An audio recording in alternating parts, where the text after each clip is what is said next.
McIntyre, the Joey McIntyre, Wow. up here after a show at Lincoln Hall. How do you There's think more of than it? there's more than one Joey McIntyre though. I discovered that on Facebook. It's tough. It's A hard lot to of be Joey McIntyres. Well, I'd be pissed if I was another Joey McIntyre and got this kid Joey McIntyre thinks he's like famous and stuff, trying to like take all the Joey McIntyre off. But anyways, it's good to be here. Yeah. How did the show go for you? It was great, man. It was a beautiful venue, really, really nice, and Chicago is a great town, you know. So it's always been, you know, just one when you're putting a tour together. You always got to play there, and you always look forward to that date. And it's cool to have a new venue to come and play. Well, I think Chicago seems to have an affinity for you in particular. I wondered because there's a local spot called Hot Doug's. I don't know if you've heard about it. No. They do really incredible variations on a hot dog. Really? And every week they have different specials. It's like wild boar, rattlesnake, foie gras. Whoa. And they always have a celebrity sausage, and you were the celebrity sausage one week. Really? Yep, it was a Jamaican jerk pork sausage with spicy passion fruit mayonnaise and smoked Gouda cheese. That, I mean, I don't think they nailed it. They nailed it, and I'm from a town in Boston called Jamaica Plain, so I'm just gonna go along with it and think that that's why they got the Jamaican jerk chicken. But the Gouda cheese makes me feel like you know, class. You know what I mean? The kind, it's a highbrow kind of a thing. So that's cool. Where is that place? It's called what is it? Hot Doug's. Hot Doug's, and it's on California and Roscoe. California and Roscoe. You think it's like a 24-hour thing? No, it's only open until 4 p.m. Wow. 10 to 4 p.m. Oh, it's like that. The It's lunch that good that yeah. it can only stay open for 6 hours. It's insane. Wow. Always at least 40-minute wait. Wow. Crazy. Oh man, I'm very flattered. Honestly, that's cool. Another thing I wanted to ask about was you've been in the music scene for what going on?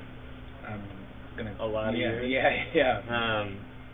And I wondered if you had any perspective on how the pop music scene today differs from that of, say, early 90s. Well, you know, I think in some ways, you know, anybody can get their music out, obviously, you know, with the push of a button, and you could definitely make the argument that the cream rises to the top. So if it's good enough, it's got a chance to get out there. You know, back in the day, things were a little bit more special because you could build things by market. You know, a band could travel around in, you know, New England or the Northwest or, you know, in the whatever, you know what I mean? Really just kind of in a van and build a following that way. Mm-hmm. And then the record company could come out and go, wow, these guys got a great following. Let's build this, you know.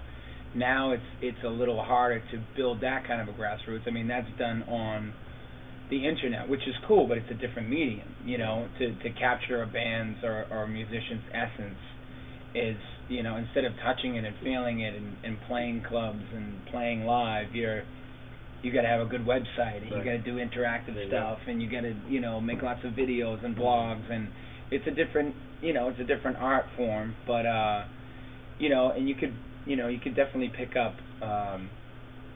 you know, a lot of followers that way, of course, but I feel like numbers in that context also mean less, like in terms of like followers, like say your MySpace page, however many friends you have, it's not as, being a friend of someone on MySpace is not as dedicated as like going to a show and seeing how many people are there, right, in terms of like your appeal to a label. Exactly, but I mean, it's one, I wonder if maybe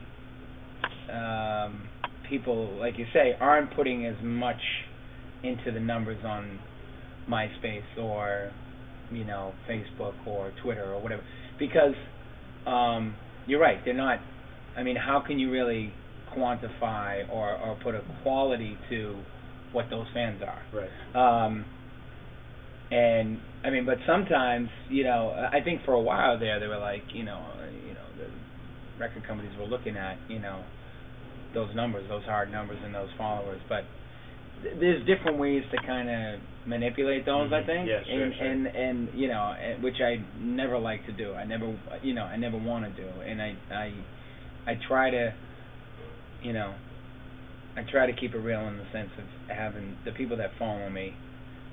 I don't want to send them out and get more followers. I feel like, you know, water seeks its own level. You know what I mean? So let it happen on its own. Sure. But I'm fortunate enough to have some solid fans, you know, and you know, of course I want millions of people to hear the music. It's just, you know, it's you know, you only have so much time. And right. Well, speaking of your fans, I know, or I heard, I never actually verified it for myself, but I heard there was a really unique opportunity for fans of yours and your ex or past partners. There was a cruise? Yeah. Did that happen yet? Or that did. That happened last year. Well, that happened last year. We did How a cruise. Did that happen? Someone convinced us that it was a good idea, and we thought, okay, this looks like it could be a complete disaster. The soundbite was John Mayer did a couple, you know what I mean? So that kind of added some credibility. It wasn't like some, you know, you were doing, you know, 8 shows a day and, you know, with, you know, showgirls. It was like a different kind of a vibe.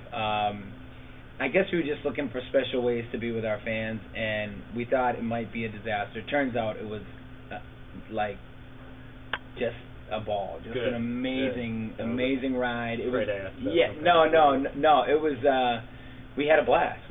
Our fans had a blast. We just partied, you know, until the sun came up every day and kept them well entertained, and they entertained us, and it was great. And so much so that we put another one on sale for a year from the date. So we're doing another one in May, and so you're doing sets every night? Or we're doing. There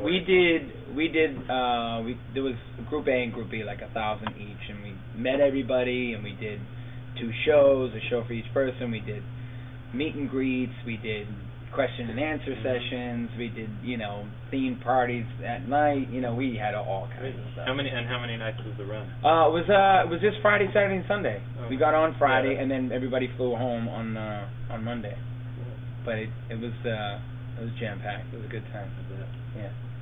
Well, thanks for sitting down with me. Thank you, man. I know you've got McIntyre things to do later. Well, thanks. Hope you'll come back soon, and good luck with it. I hope so too. Good luck with the club and everything. Thanks, man. Appreciate it. All right.